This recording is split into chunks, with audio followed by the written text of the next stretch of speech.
এক ব্যক্তি ১ টাকায় ১১টি কলম কেনে। ২০% লাভ করতে হলে ১ টাকায় কয়টি কলম বিক্রি করবে?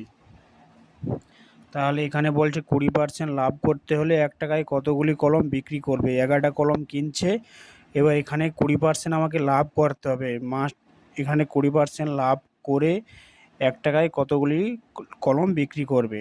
তাহলে আমার যেহেতু এখানে ২০% বলছে, তাহলে অতএব ২০% লাভে আমার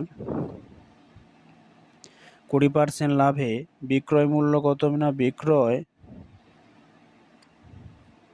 মূল্য, যদি ক্রয় মূল্য আমি ১০০ টাকা ধরতাম, তাহলে ১০০ প্লাস ২০ সমান ১২০ টাকা।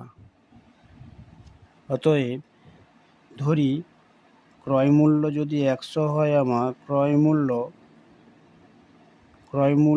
১০০ টাকা,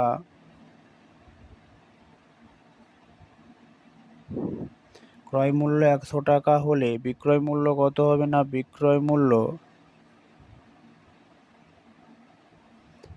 মূল্য হবে আমার ১২০ টাকা।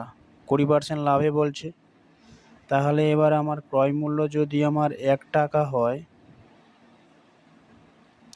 ক্রয় মূল্য যদি ১ টাকা হয়, তখন বিক্রয় মূল্য কত হবে? ১২০/১০০ ইকুয়াল টু এটা 12/10 টাকা। এবার এখানে আমার একটু বোঝার আছে, না বলছে ১ টাকায় ১১টি কলম কেনে। এবার ১ টাকা যদি ক্রয় মূল্য হয়, তাহলে এই টাকা দিয়ে ১১টা কলম বিক্রি করবে।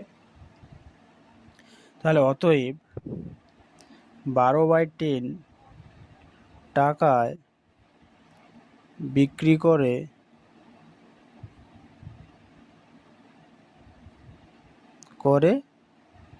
১১টি কলম।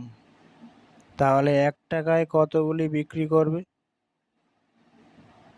১ টাকায় আমার বিক্রি করবে ১১/১২ ইন্টু 10, ২ ৫ ১০, ২ ৬ ১২ ইকুয়াল টু ৫৫/৬ এতটি আমার উত্তর।